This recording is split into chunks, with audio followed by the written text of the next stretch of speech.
ಈಗ ಚಿಕ್ಕ ಏಜಲ್ಲೂ ಕೂಡ ಬಿಳಿ ಕೂದಲಾಗೋದನ್ನ ಕೇಳಿದೀವಿ. ಕೆಲವರು ರಿವರ್ಸ್ ಮಾಡಕ್ ಆಗೋದಿಲ್ಲ ಅಂತ ಹೇಳ್ತಾರೆ. ಅಥವಾ ಏನಾದ್ರೂ ರಿವರ್ಸ್ ಮಾಡಕ್ ಸಾಧ್ಯ ಇದೆಯಾ, ಅಥವಾ ಕಡಿಮೆ ಅಂದ್ರೆ ಈಗ ಶುರು ಆಗಿದೆ 4-5 ಕೂದಲು, ಇನ್ ಮುಂದೆ ಹೆಚ್ಚಾಗದೇ ಇರೋ ಹಂಗೆ ನೋಡ್ಕೊಳ್ಬಹುದಾ, ಆ ಥರ ಏನಾದ್ರೂ ಇದೆಯಾ? ಕಾರಣ ಹರಳೆಣ್ಣೆ ಬಳಕೆ ಮಾಡೋದನ್ನ ಬಿಟ್ವಿ ನಾವು. ಮೊದಲಿಗೆಲ್ಲಾನು ಕೂಡ ಹರಳೆಣ್ಣೆನೇ ತಲೆಗೆ ಸ್ನಾನ ಅಂದ್ರೆ ಹರಳೆಣ್ಣೆ ಅನ್ನೋದು ಒಂದು ಕಾಲ ಇತ್ತು.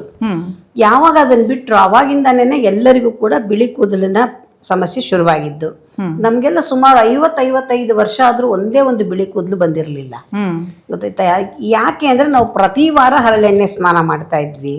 ದಯಮಾಡಿ ಎಲ್ಲರೂ ಕೂಡ ಕ್ಯಾಸ್ಟರ್ ಆಯಿಲ್ ಅನ್ನ ಯೂಸ್ ಮಾಡಿ ಪ್ರತಿ ವಾರಕ್ಕೆ ಒಮ್ಮೆ ತಲೆಗೆ ಹಚ್ಚಿ ಅರ್ಧ ಗಂಟೆ ಬಿಟ್ಟು ತಲೆಗೆ ಸ್ನಾನ ಮಾಡ್ತಾ ಬನ್ನಿ. ಖಂಡಿತವಾಗಿಯೂ ಕೂಡ ಕೂದಲು ದೀರ್ಘಕಾಲದವರೆಗೆ ಕಪ್ಪಾಗಿರುತ್ತೆ. ಕೆಲವರು ತುಂಬಾ ಶೀತ ನನ್ಗೆ ಹಚ್ಚ ತಕ್ಷಣ ನೆಗಡಿ ಆಗ್ಬಿಡತ್ತೆ ಅಂತ ಹೇಳ್ತಾರೆ. ಬಿಸಿ ಮಾಡಿ ಹಚ್ಚಬೇಕು, ಬಿಸಿಯಾಗಿ ಹಚ್ಕೋಬೇಕು ಎಣ್ಣೆನ. ಎಲ್ಲದಕ್ಕೂ ತುಂಬಾ ಹೊತ್ತು ಕಾಯೋದು ಬೇಡ, ಒಂದು 10 ನಿಮಿಷ ಬಿಟ್ಟು ಸ್ನಾನ ಮಾಡ್ಲಿ. ತೀರಾ ಆಗೋದೇ ಇಲ್ವಾ, ಅಂಗಾಲಿಗೆ ಅರ್ಧ ಚಮಚ ಹರಳೆಣ್ಣೆ ತೆಗೆದು ಚೆನ್ನಾಗಿ ಹಚ್ಚಿ ಉಜ್ಬಿಡಿ. ಅದನ್ನ ಉಜ್ಬಿಟ್ಟು ಬಿಟ್ಬಿಡಿ. ರಾತ್ರಿ ಬೆಳಗ್ಗೆ ಎದ್ದು ಕಾಲು ತೊಳ್ಕೊಳ್ಳಿ.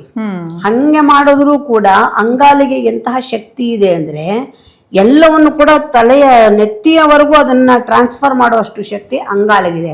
ಅದಕ್ಕೆ ಅಂಗಾಲನ್ನ ಯಾವಾಗಲೂ ಕ್ಲೀನಾಗಿ ಇಟ್ಕೋಬೇಕು, ಸ್ವಚ್ಛವಾಗಿ ಇಟ್ಕೋಬೇಕು ಅಂತ ಹೇಳೋದು. ಹಿಂದೆ ಎಲ್ಲೇ ಬೀದಿಯಿಂದ ಹೊರಗಡೆ ಹೋಗಿ ಬಂದ್ರು ಕೂಡ ಕಾಲು ತೊಳ್ಕೊಂಡು ಒಳಗೆ ಬನ್ನಿ ಅನ್ನೋರು. ಹೊರಗಡೆ ಹೋದಾಗ್ಲೇನೆ ಏನಾದ್ರೂ ಮಲಿನತೆಗಳು ಕಾಲಿಗೆ ಅಂಟಿರುವಂತ ಸಾಧ್ಯತೆ ಇರುತ್ತೆ.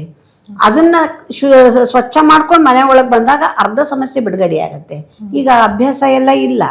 ಎಲ್ಲಿಂದೆಲ್ಲಿಗೆ ನಾವೇನ್ ಶೂಸ್ ಹಾಕೊಂಡಿದೀವಿ, ಚಪ್ಪಲಿ ಹಾಕೊಂಡಿದೀವಿ. ಆ ಶೂಸ್ ಅಲ್ಲಿ ಚಪ್ಪಲಿಲಿ ಎಷ್ಟಿದೆ ಅನ್ನೋದೇ ಗೊತ್ತಿಲ್ಲ. ಅಷ್ಟು